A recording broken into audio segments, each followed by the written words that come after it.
सभी भारतवासियों को दशानन रावण का ये संदेश तो मिल ही गया होगा। जिस राम ने हजारों साल पहले मेरे गर्व को चूर चूर करके मुझे मौत के घाट उतार दिया था, वो भूल गया कि मैं एक विद्वान पंडित ही नहीं, तांत्रिक भी था। मिटने के बाद भी मेरे मन से यह सपना कभी धूमिल नहीं हुआ कि मुझे पूरे आर्यवर्त में राक्षस राज कायम करना है। और इसीलिए मैंने महाभारत का युद्ध करवाया। एक ही परिवार के दो भाइयों को आपस में लड़वाकर खत्म करवा दिया। और फिर कलयुग में तो मैंने कलयुग के साथ ही हाथ मिला लिया। लोगों के शरीर में ही मैं रहने लगा। साधु संत जो सत्य का आचरण करते थे, जिन्होंने राम राज्य की कल्पना करने के लिए आवाज उठाई थी, जिन्होंने आवाज उठाकर राम से मुझे मरवा दिया था, आज उन्हीं के बीच साधु के भेष में, उन्हीं के कपड़ों में, उन्हीं की रंगत में मैंने ऐसे लोगों को शामिल कर दिया है जिन्हें लोग देश का पहरेदार समझते हैं। मैंने उन्हें एक गुरु मंत्र दिया। वो मंत्र ये था कि मुंह में राम रखो और बगल में छुरी रखो। वो मेरे इस गुरु मंत्र पर चलते रहे और आज आवाज उठाने वाले का एनकाउंटर कर दिया जाता है और राम मंदिर के अंदर से ही 200 करोड़ का सोना लूटकर मेरी लंका को भर दिया जाता है।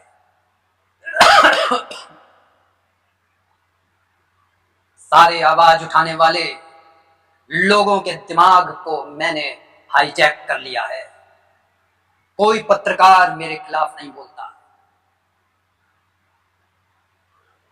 मैं जिस रावण राज की कल्पना कर रहा था वो फैलता चला जा रहा है और मेरी खुशी दुगनी होती चली जा रही है, क्योंकि मेरे पहरेदारों के मुख पर जब राम आता है तो भोली भाली जनता, साधु संत सब कहते हैं कि ये सही है।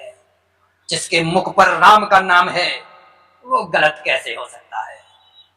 और इसी का फायदा उठाकर वो राम राम रटने वाले मेरे ही कुल के लोग राम भक्तों को अंदर ही अंदर हलाल करते चले जा रहे हैं और लोग सोच रहे हैं कि ये इनका पहरेदार है। और उस पहरेदार की पहरेदारी को सही साबित करने के लिए पूरा मीडिया मैंने लगा दिया है। और वो दिन दूर नहीं जिस दिन राम नाम के नाम पर बांटी गई एक एक ईंट को भी मैं राम मंदिर से छीन लूंगा। रात भर में सबको आश्चर्य होगा कि सुबह तो यहां पर राम मंदिर खड़ा था, कहां चला गया। थोड़ी सगबगाहट होगी, नेता बोलेंगे, संत चुप रहेंगे और कुमार विश्वास जैसे लोग रामायण कहने वाले वो तो सिर्फ पैसे के लिए अपना जमीर तक बेच देते हैं। वो मेरी बातों को कभी टालेंगे नहीं। दरअसल उनके मुख में भी राम है, लेकिन हृदय में तो मैं ही निवास करता हूं। मेरा अंधकार हर जगह छा गया है और वो दिन दूर नहीं जब राम राज्य का परचम हटाकर सिर्फ रावण राज का परचम फहराएगा। और उस दिन फिर शुरू होगी वो दर्दनाक मौतें, वो साधु संतों की हत्याएं, वो गोवंश की हत्याएं। वैसे भी हमारे वंश के लोग कन्हैया लाल का खात्मा करने के बाद में खुले घूम रहे हैं और गोवंश के लोगों को, 14 लोगों को मैंने उम्र कैद दिलवाई है। क्या अब भी तुम ये कहोगे कि राम राज कायम है। बोलो खुश होकर कि रावण राज में कोई चोरी नहीं होती। खुश रहोगे, इस रावण राज को स्वीकार कर लो, क्योंकि आने वाला भविष्य सिर्फ और सिर्फ रावण राज्य का है। छांदोग्य उपनिषद से मिटा दिए जाएंगे ये शब्द कि सत्यमेव जयते। सिर्फ एक शब्द रह जाएगा, असत्यमेव जयते, क्योंकि मैंने असत्य के अंधकार से ही रावण राज को पुनः कायम किया है।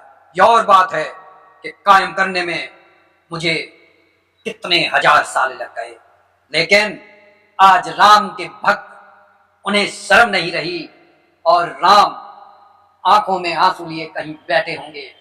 नजर नहीं आते उनके वो परम वीर महाबली हनुमान, जिन्होंने संतों को बचाने की कसम खाई थी। अब तो ये धरातल या तो खत्म होगी या फिर सिर्फ रावण राज कायम होगा। तो कहो रावण राज की जय। हमारी सभी YouTube फैमिली को बहुत बहुत जय जय श्री सीताराम। ये वीडियो एक खास मकसद से बनाई गई है, आंखें खोलने के लिए बनाई गई है। भगवान श्री कृष्ण ने कहा था कि अगर गलत हो रहा है तो उसके खिलाफ आवाज उठाओ, चाहे फिर वो कोई अपना ही क्यों ना हो। लेकिन आज हम आंखें मूंद कर बैठे हुए हैं, सच्चाई का पता नहीं लगाना चाहते, सिर्फ ये सोच लेते हैं कि जो करेगा वो भगवान करेगा। लेकिन ऐसा भी तो हो सकता है कि वो भगवान ये चाहते हैं कि उनकी संतान उठकर अपने पैरों पर खड़ी होकर इंसाफ प्राप्त करे। और मैं अपने आराध्य भगवान श्री राम से माफी मांगता हूं, महाबली हनुमान जी से माफी मांगता हूं, सारे भारतवासियों से माफी मांगता हूं कि मैंने एक ऐसी वीडियो बनाई है, शायद वो आपकी आंखें खोल सके। इस वीडियो को ज्यादा से ज्यादा शेयर कीजिएगा ताकि और लोगों तक भी ये आवाज पहुंच सके। ज्यादा से ज्यादा इसको पहुंचाकर आप सनातन धर्म के लिए कुछ अच्छा करने का प्रयास ही करेंगे। जो भी भाई बंधु बहन इस चैनल पर नए हैं, कृपया चैनल को सब्सक्राइब कर लें। कमेंट बॉक्स में इष्ट देव का नाम लिखना ना भूलें। बोलिए जय जय श्री सीताराम।